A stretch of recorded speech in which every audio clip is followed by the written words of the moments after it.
Yo guys! In this video, I'm going to show you how to get started with your Launchpad. I recently did a video on getting started in Session View in Ableton Live. It's completely changed music making for me. Since I wanted to get even deeper into Session View, I did what any music nerd would do. Bought more equipment!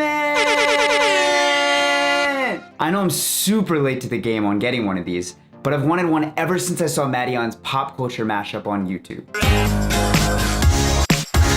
In essence, the Launchpad is a physical representation of Session View in Ableton Live. You can trigger clips, you can change automation and faders, and you can do all kinds of awesome stuff. So let's plug this baby in. All right, this is the Launchpad in all its glittery, light up goodness. Right now, I have NOVATION's Launchpad demo loaded up with only the deepest of house tracks, which I'll link in the description. When a pad is lit up amber on the Launchpad, it means that the slot in Ableton contains a clip. When I hit one of the amber pads, the clip starts playing and turns green like this. To stop it, hit any of the pads that aren't lit up on the track below the track that's playing, just like you would press the stop button in Ableton. If a clip is armed and you press on one of the empty slots on the track, it will light up red to indicate that it's recording.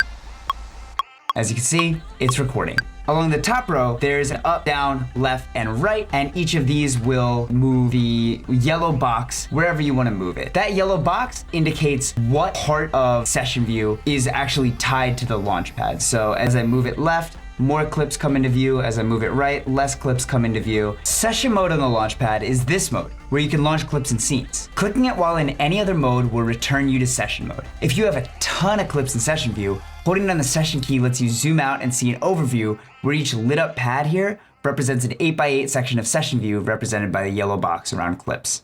User 1 mode, which is accessed right here, lets you play a drum rack in live if it's loaded on a MIDI clip and the clip is armed. A normal 4x4 drum rack is represented by the bottom 4 pads on the bottom left, just as the drum rack in Ableton is. Since I'm in User 1 mode, I can play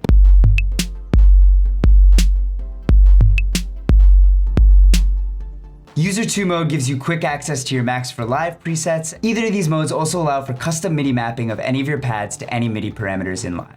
Mixer view is probably the coolest part of this whole setup, and you get it by pressing this button right here. So these top 4 rows indicate the status of track volume, pan, send A, and send B. And pressing these bright green pads will reset the values to default. As I press it, the volume here went back to default. The bottom 4 rows give you access to the stop, track activator, solo, and arm parameters for each track. Pressing the rightmost button on each of these will stop all clips currently playing, turn all tracks on, unsolo all solo tracks, or unarm all arm tracks, depending on which button you push. And then, for what I think is one of the coolest features in Mixer mode, faders.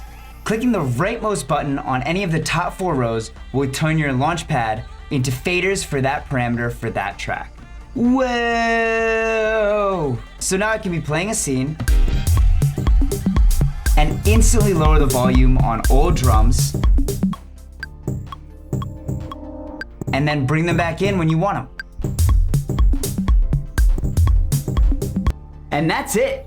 Session View in the palm of your hand. All right, a little bit bigger than the palm of your hand. But regardless, a Launchpad lets you operate Ableton without ever even having to look at it. It's got so many cool features. I can't wait to play around with it and get better with it, and eventually make some live performance music videos with it. Don't forget to like and comment on this video, and hit the subscribe button for more of my music in the future. I'll see you guys in the next video.